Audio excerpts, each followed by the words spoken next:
હાલો મિત્રો, જય શ્રી કૃષ્ણ. વાગી ગયા છે બપોરના 1 અને આપણા મિત્ર એવા ભરતભાઈનો ફોન આવી ગયો છે કે વાડીએ જવું છે ભજીયાનો સામાન લેવા. વરસાદ બહુ છે તો ઈચ્છા થઈ છે ભજીયા બનાવીએ. અને સમાચાર મળ્યા છે કે કૂવામાં વાડીએ સાપ પડી ગયો છે તો એનું રેસ્ક્યુ કરતા આવીએ. બોલોમાં થોડીક મિસ્ટેક બાય મિસ્ટેક થશે, નવું નવું છે એટલે, પણ તમે સમજદાર વર્ગ છો બધા એટલે સમજી જશો. બરોબર ને ધ્રુવભાઈ? તો ચલો આપણે જાચો વાળીએ, જોઈએ શું છે હાલત સાપની. અને કોથમરી છે, ડુંગળી છે, લસણ છે, એવું બધું લેતા આવીએ અને ભજીયા બનાવીએ આપણે. તો તમે કન્ટિન્યુ વ્લોગમાં બન્યા રહેજો.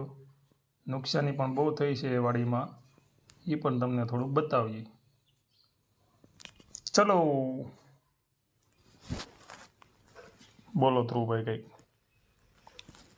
કાંઈ બોલવાનું નથી. જઈ આવો તમે વાડીએ, રેસ્ક્યુ કરતા આવો, ભજીયાનો સામાન લેતા આવો ને એન્જોય કરો. તારે નથી આવવું એમ ને? નહીં. ઠીક છે, ચાલો તો ધ્રુવભાઈ ભલે ઘરે રહ્યા, હું અને ભરતભાઈ જઈ આવીએ.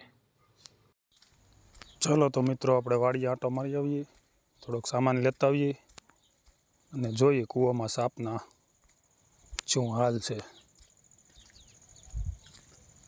ભરતભાઈ આવે છે, એની વાટે ઊભો છું અહીંયા. આ આપણો વાડીનો રસ્તો છે. ચલો. ભરત બાપુ, કવામાં નાક છે, કેમ થાય, નીકળશે તમારથી? નહીં, જીગર નહીં ભાઈ, આપણે બિલકુલ જીગર નહીં. કાનો તમારી હાલ છે. લખન એના પજેમાં ઘણા સમયથી છે ને એટલે હાવ ઓલો થઈ ગયો. ઓલું કૂતરું બૂતરું પકડી નાખને વાલ કોઈ.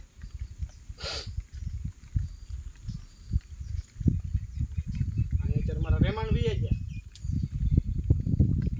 મને નાગના બહુ દર્શન થાય, ખબર નહીં, હમણાં ઘીરે આવ્યો તો પછી અહીંયા આવ્યો. મને એમ જ છે. આમાં કાંક છે લખા થેલીમાં. ભૈજાનો સર સામાન આવી ગયો છે બધો. મને ઘીરેલી મોકલો ભજીયાનો સામાન લેવા કે જાઓ વાડીએ ડુંગળી લઈ આવો. અહીંયા આવ્યા તા ભાઈ, અહીંયા યારું પકડવાના હાજરા. તમે જોવો મારી કઠણાઈ.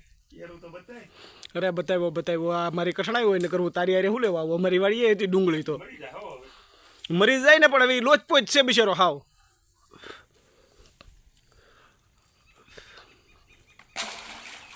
હા, ઘરેથી ફોન આવી ગયો.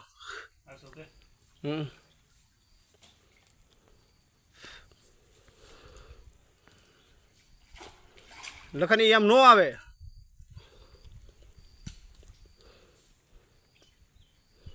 એને પકડવો પડે ગાળીઓ કરીને, બેટા વાહડો લાવવો પડે. લોમા દાદાને ફોન કર. લોમા દાદાને આની બહુ પ્રેક્ટિસ. હાલ અરે એ મૂકે જ નહીં. હે હવે અહીંયા આવી રહ્યા. લખન આ છે કાંક અલગ જાય. હું તો જાઉં વાડીએ મારી, મારે નહીં આ ધંધો કરવો. હાસો જ છે એ તો, ઊંચા ના પડું.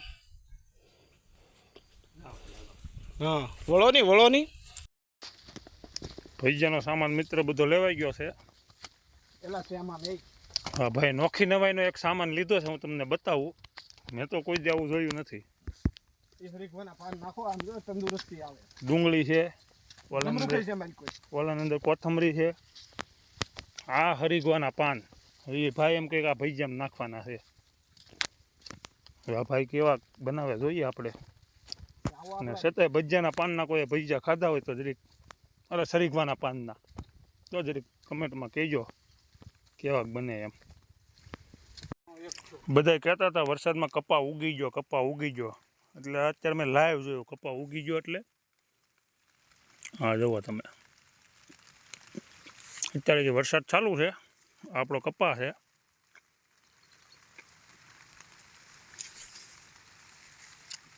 બસો મણ જેટલો કપા આવી જાય, પણ હવે લાગે છે અડધોય નહીં આવે.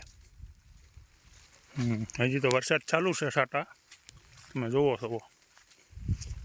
અને અમે આવ્યા હતા ભજીયાનો સામાન લેવા વાળીએ. સામાન લેવાઈ ગયો છે.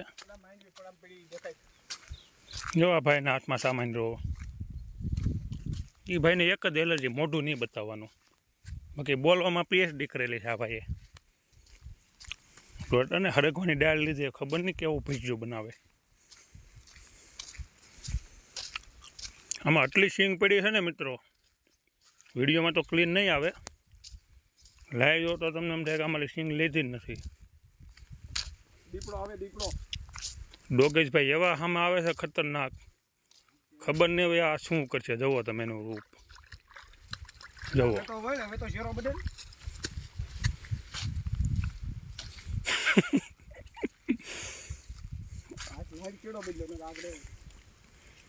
જુઓ તમે ડોગેશ.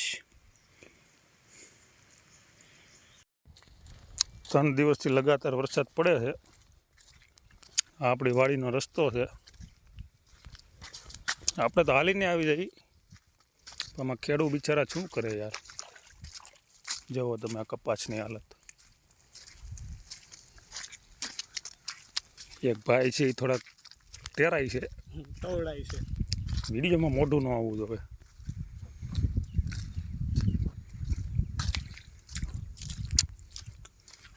આવો કંઈક વ્યૂ આવે છે વાડીના રસ્તાનો.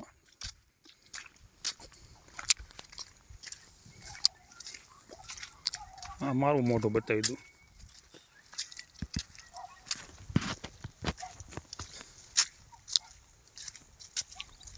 ભજીયાનો સામાન લેવા જતા એકચ્યુઅલી હરેક વિડીયોમાં બોલવું જરૂરી નથી, પણ બોલાઈ જાય છે. કેમ કે અમે ઘણા સમય પછી ભજીયા પાયા. હા એ ભાઈ મોઢું નહીં બતાવે, પછી હરેક વિડીયોમાં એ મારા આવી જાય. એ ફાઇનલ છે, ભલે ને મોઢું ન બતાવે. અને હું મૂકવાનો પણ છું.